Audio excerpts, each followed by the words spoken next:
الحمد لله الذي فضل بني آدم بالعلم والعمل على جميع العالم، والصلاة والسلام على أشرف الأنام سيدنا ونبينا وحبيبنا وشفيعنا وقرة أعيننا ومولانا محمد صلى الله عليه وسلم. سبحانك لا علم لنا إلا ما علمتنا إنك أنت العليم الحكيم. Rabbi yassir wa la tu'assir, ya Rabbi tamim bi khair. Allahumma salli ala sayyidina Muhammadin al-Fatih lima ughliqa wal khatim lima sabaqa nasiril haqqi bil haqqi wal hadi ila siratikal mustaqim sallallahu alaihi wa ala alihi wa sahbihi haqqa qadrihi wa miqdarihi al-azim. Puja dan puji syukur kepada Allah. Alhamdulillah, di waktu yang mulia ini Allah izinkan kita bisa duduk di rumah Allah di hari yang mulia, di malam yang mulia, di tempat yang mulia. Mudah-mudahan kita bermohon kepada Allah kemuliaan-kemuliaan yang seperti ini tetap Allah berikan kepada kita sampai kita meninggal dunia hendaknya. Amin ya rabbal alamin. Salawat dan salam kepada Nabi yang agung, Nabi yang mulia, Rasulullah Muhammad sallallahu alaihi wasallam. Allahumma salli wa sallim ala nabiyyina Muhammadin tibbil qulubi wa dawaiha wa afiyatil abdani wa shifaiha wa nuril absari wa diyaiha wa ala alihi wa sahbihi fi adadin kulli ilmillah ya Rabbal Alamin. Bapak Ibu hadirin yang dirahmati Allah Subhanahu wa taala, kita baca satu buah hadis daripada hadis baginda Nabi sallallahu alaihi wasallam. Yang hadis ini dirawikan oleh Imam Ahmad bin Hanbal di dalam musnadnya. Hadis ini hukumnya sahih. Kemudian Imam An-Nasai juga menukilkan hadis ini. Kemudian Imam Hakim di dalam Mustadraknya. Jadi banyak yang merawikan hadis ini. Ada Imam Ahmad bin Hanbal, kemudian ada Imam An-Nasai, kemudian ada lagi Imam Hakim di dalam Mustadraknya. Seluruh hadis ini riwayat daripada Abdullah ibn Umar. Abdullah ibn Umar radhiyallahu ta'ala anhu. Abdullah ibn Umar ini sahabat baginda Nabi sallallahu alaihi wasallam yang paling dekat dengan Nabi sallallahu alaihi wasallam. Beliau anak daripada sahabat Umar ibn al-Khattab. Jadi sahabat Umar ibn al-Khattab punya anak namanya Abdullah. Maka Abdullah itulah yang dimaksud dengan Ibnu Umar. Jadi kalau ada di hadis Nabi, anak Abdullah Ibnu Umar, maksudnya di sana adalah Umar Ibnu Khattab radhiyallahu ta'ala. Beliau orangnya sangat mengikut Nabi. Apapun yang Nabi kerjakan, itulah yang diikut oleh Abdullah Ibnu Umar, anak Umar bin Khattab nih. Sampai gaya duduk Nabi pun diikutinya, sampai cara berjalan Nabi diikutinya. Sampai cara senyum Nabi pun diikutinya. Macam mana Nabi senyum, diikutinya cara senyum Rasulullah itu. Nah, itulah dia sahabat Nabi yang bernama Abdullah ibn Umar. Jadi ada satu tempat ketika Nabi lewat di tempat itu, Nabi sedang memakai kuda. Nabi rendahkan kepala Nabi dari atas tunggang kuda. Jadi kayu tadi itu melintang di jalan. Ada kayu melintang di jalan. Jadi pas Nabi lewat di dekat itu dengan kudanya, Nabi rendahkan kepalanya. Nabi lewat dengan kayu tadi, ada kayu tadi. Jadi setelah Nabi meninggal dunia, Nabi dah meninggal dunia, lewat Abdullah ibnu Umar di sana, ditirunya gaya Nabi, direndahkan pula kepalanya macam itu. Padahal kayu itu tak ada lagi di sana. Kayu tak ada lagi.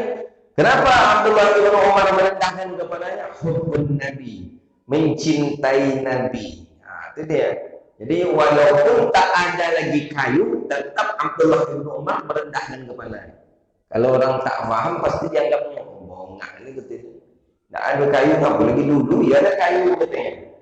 Sekarang kayu tak ada lagi, walaupun kayu tak ada, Abdullah ibnu Umar tetap merendahkan kepalanya. Nah, seperti ini. Ketika Abdullah ibnu Umar merendahkan kepalanya, lewatlah panah. Lewat panah yang menyasar. Jadi pas Abdullah ibnu Umar lewat panah langsung, tanpa diduga panah orang yang sedang memanah dari arah sebelah sana, memanah dan tidak jadi terkena kepala Abdullah ibnu Umar. Maka oleh karena itu, hubbun Nabi, mencintai Nabi itu pasti ada suatu kelebihan dan kemuliaan yang Allah berikan. Jadi walaupun kecil sunnah Nabi itu jangan dianggap itu enteng, anggap itu besar. Apapun itu sunnah Nabi Sallallahu Alaihi Wasallam.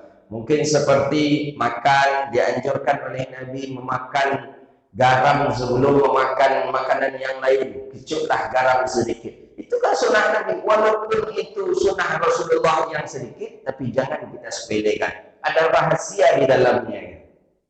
Sama dengan Abdullah bin Umar, hubbun Nabi, saking cinta kepada baginda Nabi, rindu dengan Rasulullah, Nabi sudah meninggal dunia, gaya Nabi pun diikutinya. Gaya Nabi, ibadah di dalamnya tidak ada ibadah.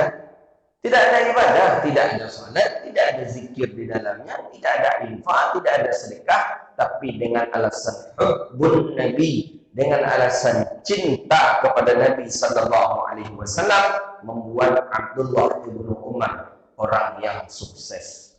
Maka duduk Nabi bisa dia tiru, cara senyum Nabi bisa dia tiru. Itulah sahabat Nabi yang bernama Abdullah ibnu Umar. Sahabat Nabi yang nomor 2 terbanyak meriwayatkan hadis dari Rasulullah Sallallahu Alaihi Wasallam. Jadi Abdullah ibnu Umar. Kemudian hadis ini daripada Imam Ahmad bin Hanbal di dalam musnadnya, kemudian Imam Nasai dan Imam Hakim di dalam mustadraknya. Hadis ini hadis yang sahih. Masuk kita ke hadisnya. Apa kata Nabi Sallallahu Alaihi Wasallam? Jadi kalau hadis itu sahih, berarti hadis itu kuat. Jadi hadis tadi kan ada 3 ya. Ada hadis itu hadis sahih, ada hadis hasan, ada hadis dhaif. Sahih, hasan, dhaif. Sahih, hadis ini tidak ada cacat sedikit pun. Hasan di bawah martabat sahih, tapi masih boleh kita mengambil hujjah dengan hadis hasan. Dhaif, ini hadisnya hadis yang lemah. Hadis yang akan kita baca ini hadisnya adalah hadis yang sahih di dalam kitab-kitab hadis Nabi Sallallahu Alaihi Wasallam.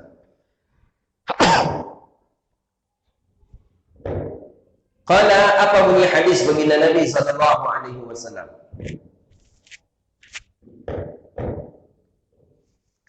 Salasatun la yanzurullaha ilaihim.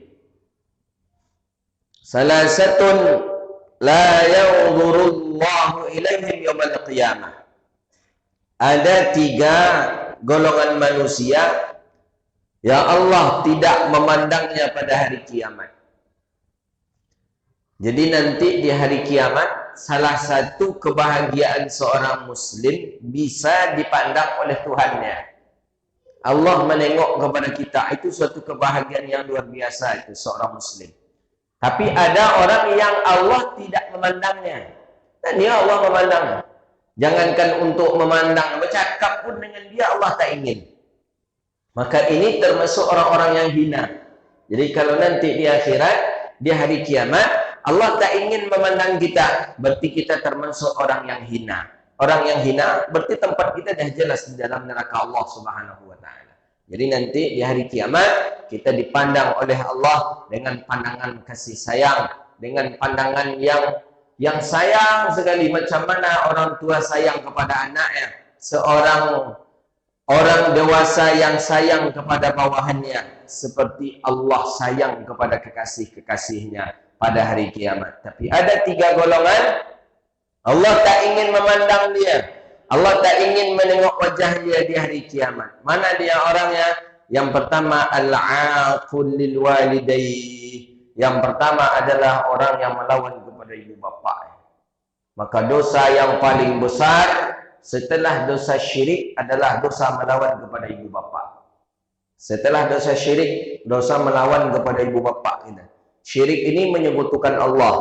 Kemudian yang kedua, melawan kepada ibu bapa kita. Ini bab masalah melawan ke ibu bapa kita ini berat masalahnya. Orang tua insan manusia, kedua-dua manusia. Ayah kita manusia, mak kita manusia. Sifat manusia ada sifat yang disebut dengan sifat subaiyah, kadang ganas. Kalau orang tua marah ni kan, kalau pas datang emosi itu nampak subaiyah, manusia itu nampak, ganas itu nampak. Kena tambau lah, kena picit lah, ada kayu, kena yang baik. Itu sifat subaiyah. Bahaimiyah. Ada sifat yang ada bahaimiyah. Bahaimiyah ini sifat seperti hewan ternak. Itu sifat manusia. Bila sayang, memang sayang. Macam mana hewan ternak disusukannya? Bagaimana dengan hewan ternak diantarkan makanan dari mulutnya ke mulutnya? Bagaimana hewan ternak dieramkannya, dipanaskannya? Bagaimana hewan ternak dipeluknya? Bagaimana hewan ternak diajaknya bergelut? Itu sifat subaiyah, sifat daripada bahaimiyahnya manusia. Maka kadang-kala orang tua memang ada melakukan suatu kesalahan, tapi kesalahan orang tua terhadap anak itu sudah dimaafkan oleh Allah. Selagi kesalahan itu tidak berbau syariat. Tapi kalau kesalahannya berbau syariat, contoh, orang tua membiarkan anak terbuka auratnya keluar rumah. Anak tadi biasa saja, anak ni anak perempuan. Anak sudah akal balik, anak umur 10 tahun, 11 tahun. Dibiarkan saja anak tadi membuka jilbabnya di luar. Makai celana pendek, bajunya pun terbuka. Orang tua tidak marah, berarti orang tua kena azab karena sudah terlampau membatas dalam syariat kita.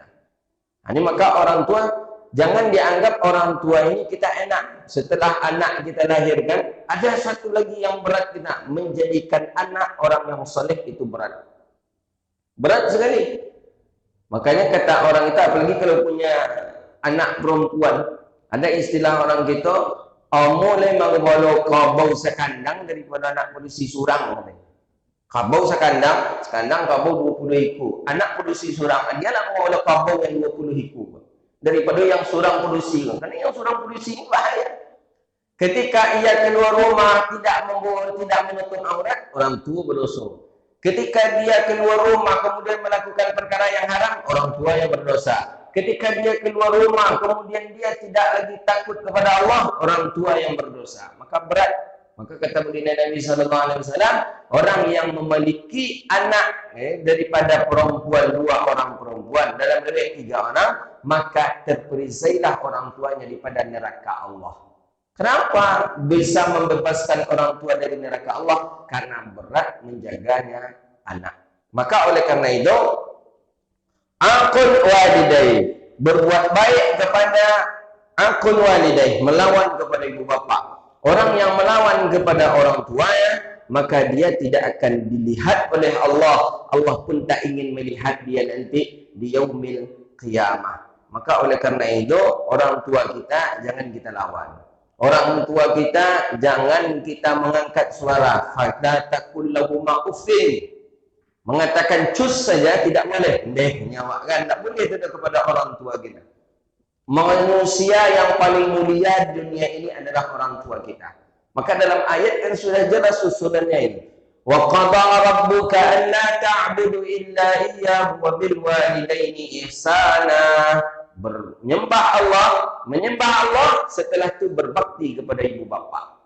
Maka kata para ulama, dikumpulkan di kampung tu wali min awliyaillahi shalihin. Di kampung tu dikumpulkan wali Allah, kekasih Allah, di Riau dikumpulkan semuanya. Berkumpul semuanya wali-wali Allah, kekasih Allah, berdoa untuk kita. Yang lebih kencang doanya adalah doa satu orang tua. Jadi ada seorang wali berdoa untuk ribuan wali berdoa untuk kita. Ada seorang ibu berdoa untuk kita. Berlawanan doa wali ini dengan doa ibu. Doa yang cepat dikabulkan oleh Allah adalah doa ibu kita. Maka hati-hati dengan ibu bapa kita. Maka kita pun seorang ibu bapa, hati-hati pula kalau nak bercakap. Jangan asal cakap saja. Orang kita kadang terlampau emosi tengok anak, celaka lah orang kata. Mampu lah orang kata dia. Apa lagi? Nak terjatuh lah orang kata. Bawa nak kata. Itu kan bahasa-bahasa kasar yang diucapkan kepada anak. Maka oleh karena itu kita orang tua keluarkanlah bahasa-bahasa qaulan lain. Dalam Al-Quran disebutkan bahasa-bahasa yang elok, bahasa yang santun. Kapan perlu kita doakan anak tadi. Awak pas sakit hati ke anak tu, ibu-ibu sedang mampir rumah, masuk aja anak kakinya tak dibasuh, dia siap main bola.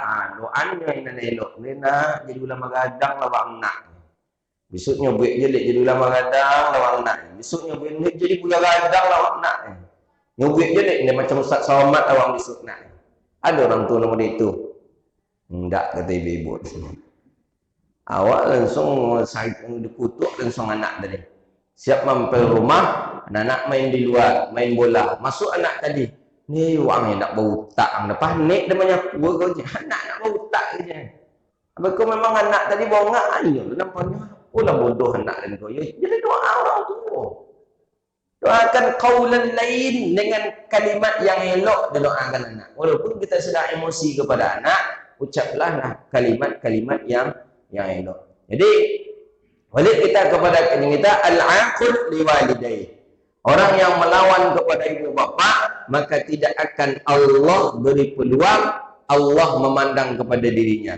Imma adakala Allah menjauhkan dirinya, imma Allah memang tak ingin memandang wajahnya. Ini orang tua ni orang yang paling mulia. Tangan yang paling mulia tangan ibu bapa kita. Makanya seorang muslim ketika dia berjumpa dengan ibu bapanya tasafah, maka hendaklah dia untuk menyalami. Tangan yang mulia. Tangan itu mulia.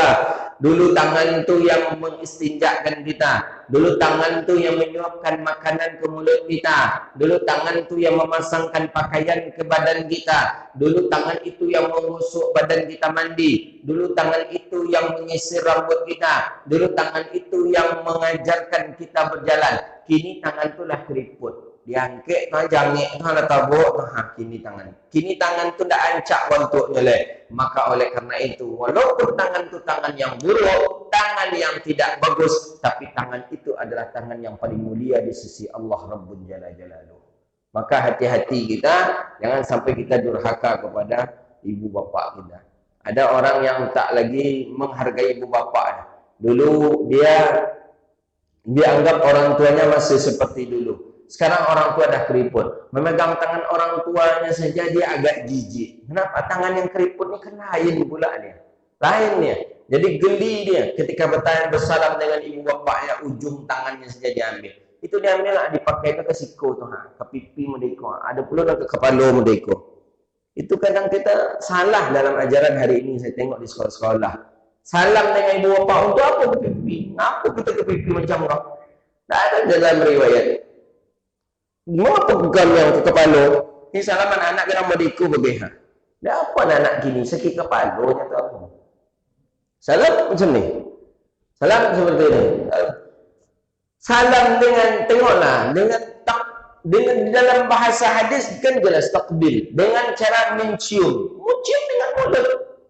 Salaman cium dengan mulut. Ay bahaya nanti ini kotor ini orang tua. Ini ayah kita masalahnya tipu kita emak kita.